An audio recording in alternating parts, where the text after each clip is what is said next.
This should be a pretty short lesson. Don't use calculators on this one because the calculator would do all of the work for you and actually would take longer to type it into the calculator than solving these problems yourself, which are square roots, something that we have seen before. Now, we have our perfect squares list from earlier in this chapter, and this matters, and I'm going to pick an example out of here. 3 squared is equal to 9. Well, in this lesson, we're going to learn that the square root of 9 is equal to 3, because a square root is the opposite of squaring. So if 3 squared is 9, then the square root of 9 is 3. So in this one's 5 squared is 25, so the square root of 25 is equal to 5. Okay, and if we use that information, all of these problems will go incredibly quickly, especially if you have your perfect squares list like you're supposed to have. I'm going to skip that. So for these sections, there's a couple different ways that they can make them trickier, but it's the same concept. So if we're evaluating, which means solve, the square root of 64 is going to be 8 because 8 squared is equal to 64, and they're opposites. Now, if you have a negative out in front, this just means -1 times the square root. So the square root of 81 is 9. -1 times 9 is -9.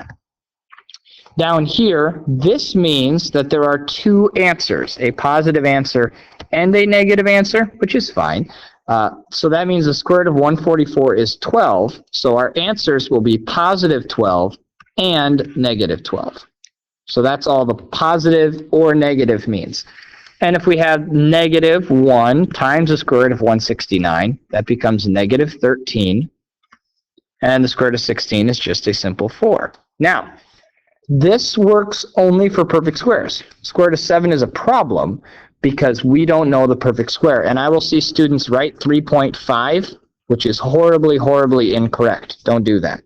Okay? The square root of 7, we'll figure out how to do that at the end of this video. Do not just divide it by 2. That is not correct at all. And actually, we'll learn to do it right now. So if we're going to estimate square roots, these are not perfect squares. What we do is we sandwich them between 2 perfect squares that we know. Well, I know that the square root of 8 is really close to the square root of 9, which is 3. So it has to be between 3 and something else. Well, obviously, it would have to be between 3 and 2, which is the square root of 4. So since the square root of 8 is in between these 2 numbers, we could estimate this as 2.5. It's a decimal. It's in between. If you wanted to be more exact, you could say that it's closer to this side. Therefore, it should be 2.8 or 2.9 or whatever you decided. But since it's an estimation, as long as you give me a decimal answer, I'm not going to get too terribly picky. Square root of 105 is a similar answer. We know that that is close to the square root of 100, which is 10. So it's going to be between 10 and 11, which is the square root of 121. So I could say it's 10.5 or something like that, but I do know it's closer to this side, so I could say it's about 10.3 or 10.2. Okay? And square root of 52, I know that's close to the square root of 49, which is 7. So it's got to be between 7 and 8. This is square root of 64. It's closer to this side, so I'll say it's 7.1 or 7.2 or something like that.